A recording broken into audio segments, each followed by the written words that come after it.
Hi, thanks for watching BibleMountain.com. In this video we're going to read from Exodus 35 and see an example of misusing the Bible, and that should serve as a warning to us of how we treat dancing, dating, alcohol, and the Sabbath. So let's get started. We'll start reading in Exodus 35. The context of this is the Israelites are at Mount Sinai. They're receiving the Mosaic Law. Moses has recently come down from the top of the mountain, and now Moses is repeating to the Israelites the commandments that he was given on Mount Sinai. So let's start reading in verse 1.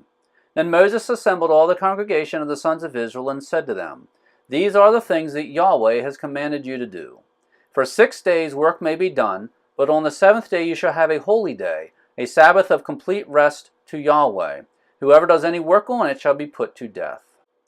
Now, I think most people are familiar with the fact that the Israelites were not allowed to work on the Sabbath. This verse gives us an additional detail, which is the punishment for working on the Sabbath, and the punishment was severe. Anyone who worked on the Sabbath was supposed to be put to death. Now, that's a warning to us. I think in American Christianity, we tend to look at some of God's commandments as being very arbitrary and trivial and not that important, and we don't take them very seriously. Well, the Israelites could have done the same thing with the Sabbath. It was very arbitrary for God to choose the seventh day and say that they could not work on the seventh day. And the Jews may have thought that it was very trivial. What's the big deal with working on the Sabbath? Well, the punishment shows us that God thought it was very important. And that's a warning to us that we need to take all of God's commandments seriously, because God obviously took all of his commandments seriously. Verse 3. You shall not kindle a fire in any of your dwellings on the Sabbath day. Now, I've always assumed this is related to working on the Sabbath. The reason they could not kindle a fire is because kindling a fire takes some time and effort, and it's work. And so God told them not to do that on the Sabbath. Now, over the centuries, the Jewish people have developed some traditions about this verse. And in modern-day Orthodox Judaism, Jews interpret this verse as meaning that they cannot turn on lights on the Sabbath.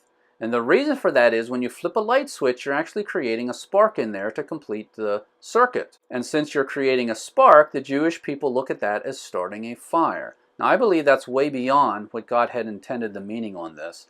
Many years ago when I was in college, I lived in Jerusalem, Israel for 9 months. I went to school over there. And I was over there during Yom Kippur. Yom Kippur is the Day of Atonement. That's the holiest day in Judaism. And on that day, a friend and I walked around the Jewish part of Jerusalem because on that day, all of Jewish Jerusalem shuts down. There's no cars on the road. All the businesses are closed. So we went out and walked around the city. And we were approaching a neighborhood that was known as being a very traditional Orthodox Jewish neighborhood. And an Orthodox Jew walked up to us and asked if we would help him. We said sure, so we followed him half a block to his house. And he walked in on the ground floor, so we followed him in. And he pointed up to this fuse box and asked me to flip the switch on the side of the fuse box. So I reached up and flipped the switch, and I heard an appliance start to buzz, and I could tell that some lights had come on in the house also. Essentially what had happened was a fuse blew on the Day of Atonement. Now that was a problem because the Day of Atonement is also treated as a Sabbath, meaning the Jews cannot work on the Day of Atonement. Well, he was allowed to replace the fuse, he just could not flip the switch to actually make the connection. But it was okay to go out on the street, find a Gentile, and ask him to come in and flip the switch for him, which is what he did. When we were done, he gave each of us a candy bar, and we were on our way. Now, this is not the only commandment that the Jewish people have taken to extremes. They've done that with a lot of their commandments, and Jesus made reference to this, and Jesus had a very low opinion of this. And we see this in Mark chapter 7. Let's start reading at verse 3. For the Pharisees and all the Jews do not eat unless they carefully wash their hands, thus observing the traditions of the elders. Notice it's pointed out that this washing is part of the tradition of the elders. It was not part of the Mosaic Law. It was part of the traditions that the Jewish people added on top of the Mosaic Law. Verse 4. And when they come from the marketplace, they do not eat unless they cleanse themselves. And there are many other things which they have received in order to observe, such as the washing of cups and pitchers and copper pots.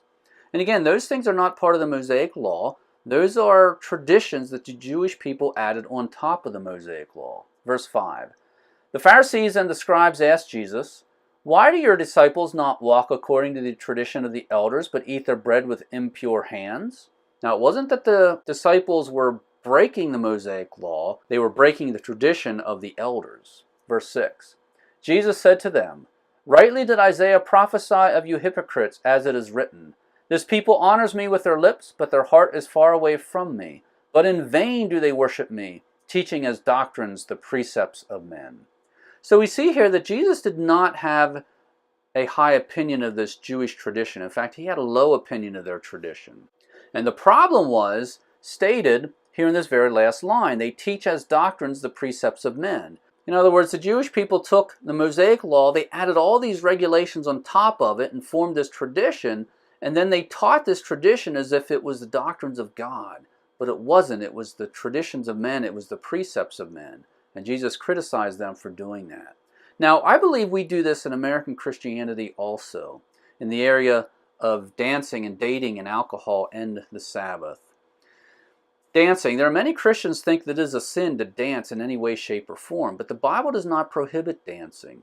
Now, there is dancing out there in our society, which is very suggestive, and you can certainly come up with verses to prohibit that, but the Bible does not prohibit all dancing. Likewise, there are some people that take a very restrictive view on dating and say it's a sin to touch someone of the opposite sex or get very close to them if you're not married. But again, the Bible does not say that. And that's an area where some American Christians are adding things that are not actually in the Bible.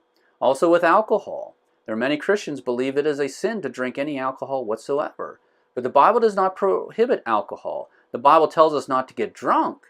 But the Bible does not prohibit us from drinking alcohol.